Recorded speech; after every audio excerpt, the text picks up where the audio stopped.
Cricket অপছন্দ করে এমন লোক কয়জনই বা আছে। আমারও কিন্তু ক্রিকেট খেলা খুবই পছন্দের।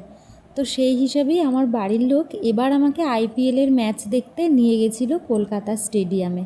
প্রথমে আমি যেতে চেয়েছিলাম না, কারণ রোদ লাগবে আর অতটা সময় একটা জায়গায় বসে খেলা দেখাটা কেমন একটা অনুভূতি হবে সেটা নিয়ে আমি একটু দ্বিধায় ছিলাম। কিন্তু সে হাল ছাড়েনি।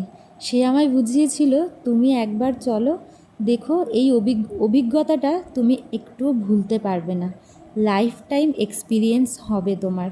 তো সেই হিসাবেই যাওয়া।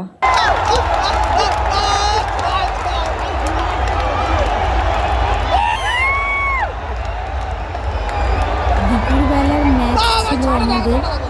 সারাটা দুপুর ওখানে বসেছি। সত্যি কথা বলতে একটুও কষ্ট হয়নি। গুজরাটের সাথে সেদিন কলকাতা নাইট রাইডার্সের ম্যাচটা ছিল। হার্দিক পান্ডিয়া, শুভমান গিল মন ভরে দেখে এসেছি। এই সময়টার কথা ভাবলে এখনও আমার গায়ে কাঁটা দিচ্ছে। প্রত্যেকটা দর্শকের মোবাইলের ফ্ল্যাশব্যাক জ্বালানো হয়েছিল। জাস্ট অসাধারণ লাগছিল। সবাই দেখে বুঝতেই পারছো, এই অনুভূতিগুলো ভাষায় প্রকাশ করা যায় না। আমার বাড়ির লোককে আমি বলেছি, এবার আমায় আইপিএল না, ইন্ডিয়ার একটা ম্যাচ দেখতে নিয়ে যেও। সে কিন্তু আমায় কথা দিয়েছে, আগামীতে নিয়ে যাবে আমাকে ইন্ডিয়ার একটা ম্যাচ দেখতে। দুপুরবেলা ম্যাচ ছিল, তো সকালবেলা খেয়ে দিয়েই আমরা পৌঁছে গেছিলাম। আর স্টেডিয়ামে ঢোকার সময় কোনো কিছুই ওরা সাথে নিতে দেবে না ফোন ছাড়া।